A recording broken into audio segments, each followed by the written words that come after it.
Well, hello everyone, Nathan Wolf here, and welcome back to the World Survival Horde. This time, we take a look back at the creepy mansion, but under a new light, and see what the remake, the 2001 remake, and slash 2015 remaster has done for the game. And we're going to do a little retrospective review on the Resident Evil remaster and see what else, bit different. We're gonna see little details and just talk about what this game has to offer and how it really just respects the original and what it sort of changes, or not changes, but sort of adds. But there are some challenges, or there are some changes.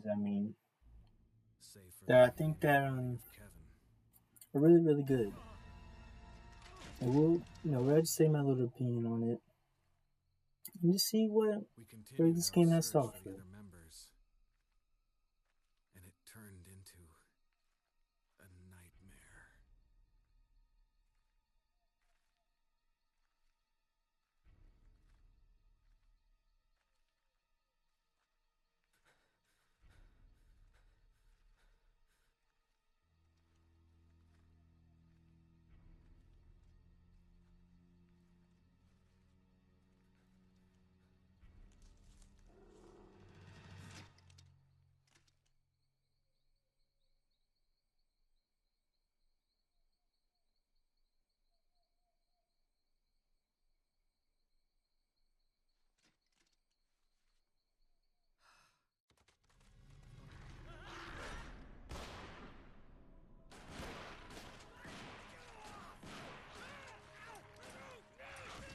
Everything, the creepy atmosphere in this game is just already here, and you feel it when you play this game. Like I remember when I first tried playing this game, I was just scared, and I just didn't want to play. All right, it was too scary. Like it really put the horror. Capcom really put the horror in this game that There are only 3 stars really made you members feel left fear now. for what's coming up next. Captain Wesker, And I think they Jill, did that perfectly and with myself. how they We don't handled know the where atmosphere in Barry this is. game. So after the main cast makes it back to Is the everyone all mansion, right? we finally Barry, get to see a where's beautiful Barry? representation of what Resident Evil 1, I guess, was supposed to be What was from the that? graphics that it's just insanely improved. Like, I'll go and check the it out. way, like, All I right. can't even explain Jill the and I will words. The stay and secure lightning, this area. the sounds, it's all just so Chris? beautiful, and everything just got an upgrade for the Take care. absolute better. And as I said before, the difference between the original mansion and the remake mansion is the sort of dark atmosphere versus the homey and campy environment of the first one, which I absolutely love both. But in this game, it works absolutely perfect. And as we're playing as Chris, as you can see, we've we can do a whole bunch of things. Which yes, that is something that this game added. Is that you could literally change the controls to the original, or you just slowly move free around. And I love that so much. Like, oh man, when I played this game on YouTube, I played it on the original settings, which I forgot. I literally forgot you could just roam around free like this. It's so cool. Such a cool little detail. The outfits in this game are really good, which I forgot to talk about the outfits in the original, but it's not that big of a deal.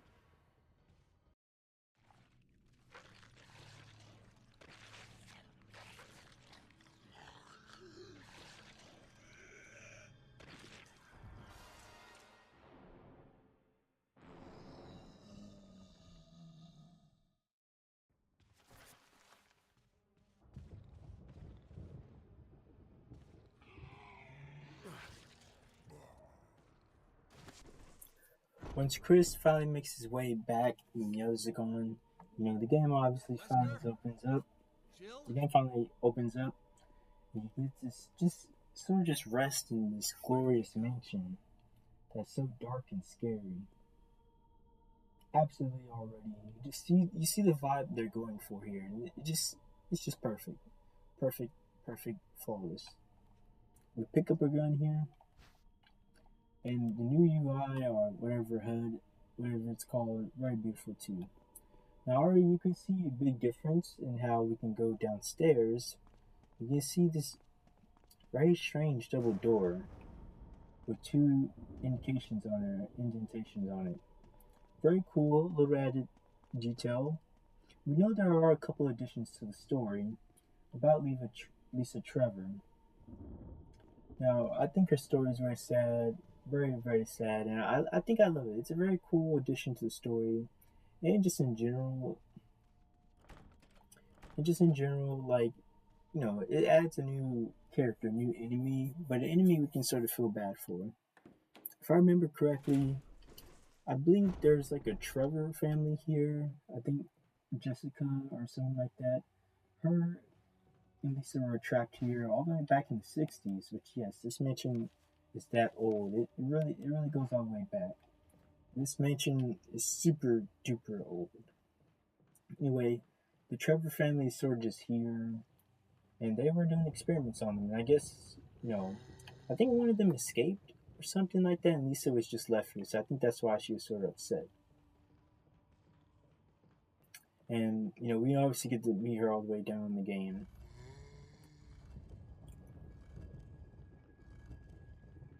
Wait, talk about probably my favorite part of the game, the mansion.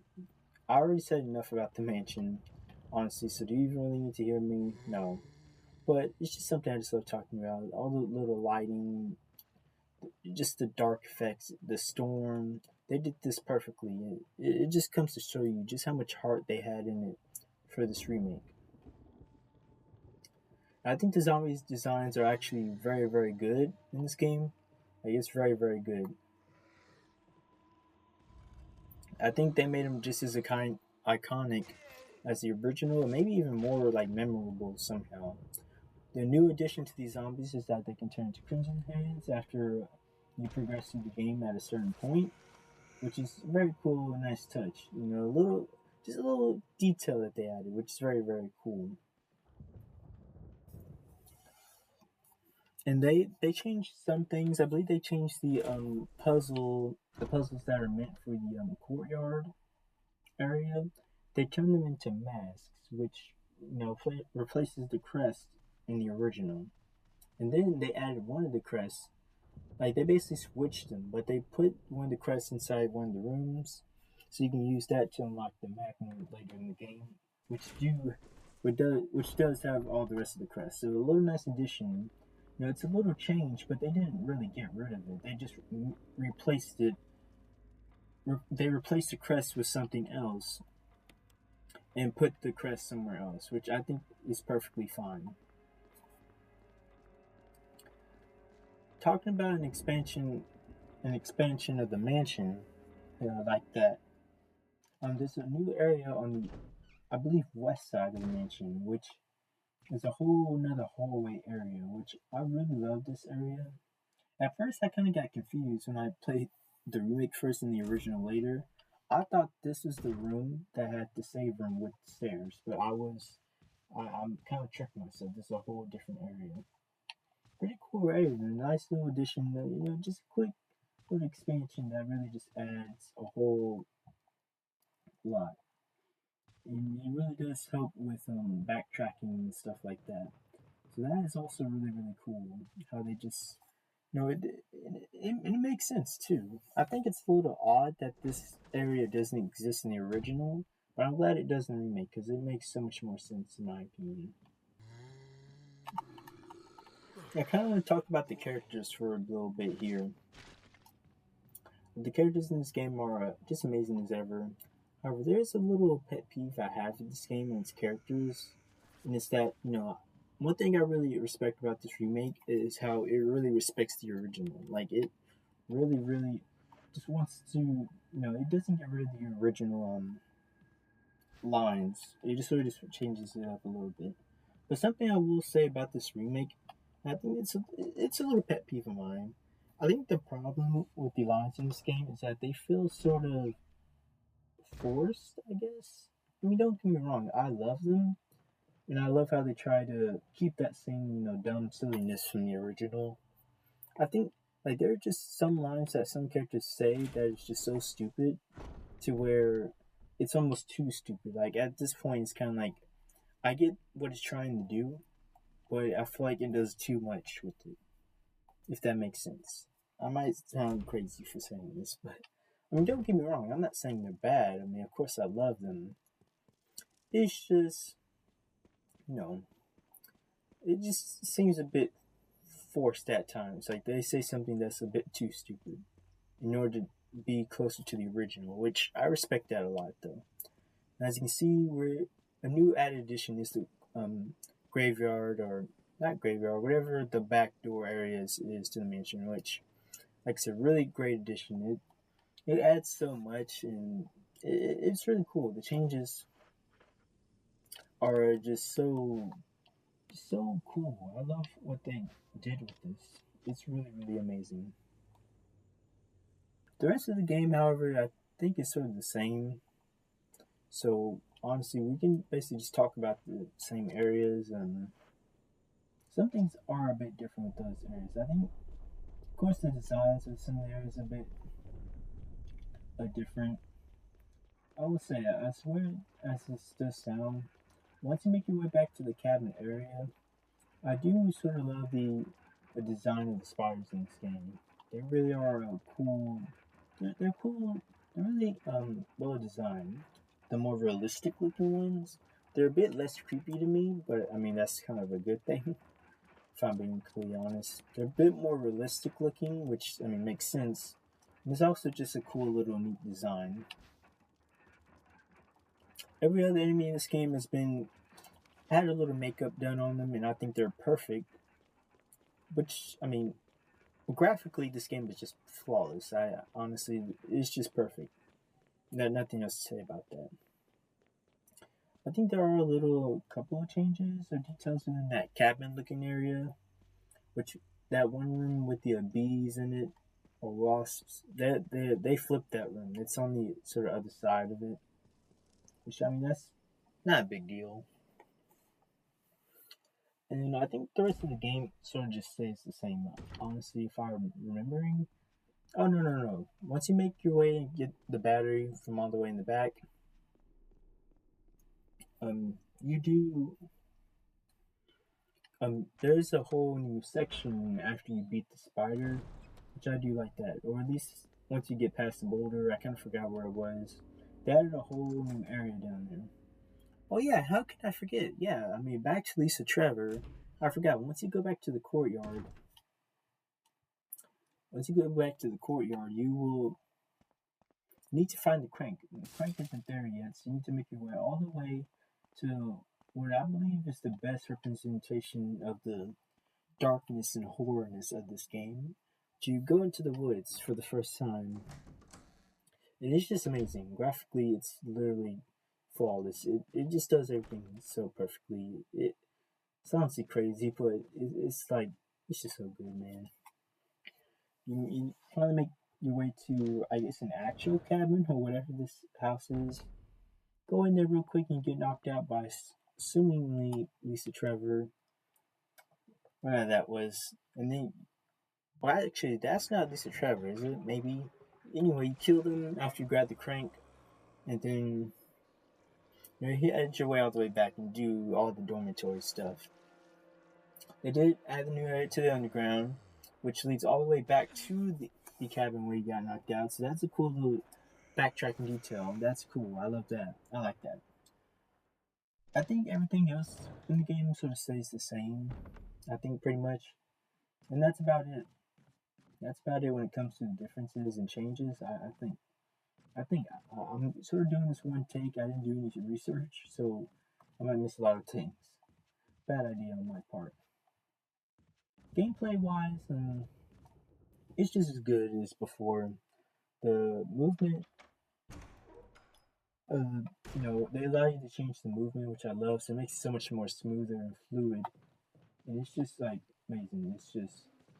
Now, I also believe I don't know if it's easy to dodge zombies with the whole alternative movement. I don't want to say that, and I just sort of just messed up.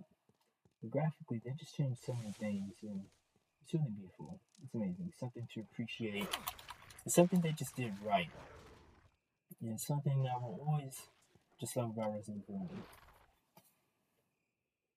Overall, I think everything in this game is like perfect. I don't see anything wrong with this game. Like, I don't see anything wrong with this game. It really just perfect in my eyes. You know, you really, I just don't see a flaw. There's some little flaws. For example, Rebecca's character and how she doesn't match her RE0 self, which that's a whole topic in and of itself. But even still, that's still sort of a flaw that I guess they didn't know was going to happen at the time. Also, music-wise, the music is also very good. And of course, this game gave us, of course, the better version of the save room, which is arguably top 3 save rooms in Resident Evil. Which, I mean, is that really even an argument at this point? Like, all the early save rooms were literally could be the best save room. So it's kind of hard to just say which one is exactly the best when really there is no best. Anyway, overall, I think what this game does is that it takes what the original had and just upgrades it by 100, adding new areas without taking away anything. And I think that's all needed to do. This is how a remake should be done. You know, something that unfortunately all the other remakes except for Resident Evil 4 kind of just didn't understand. I mean, to me, Resident Evil 2 remake was perfect, but you know, we won't get into that right now. It's something that is just, I feel like Capcom is just for some reason too afraid to do with these games or some of these remakes. Is that they just sort of kept everything the same without adding, you know, newer things, and sometimes even taking away, which does suck. But to me, especially Resident Evil 2, that doesn't take away how good it is. Anyway, wrong game.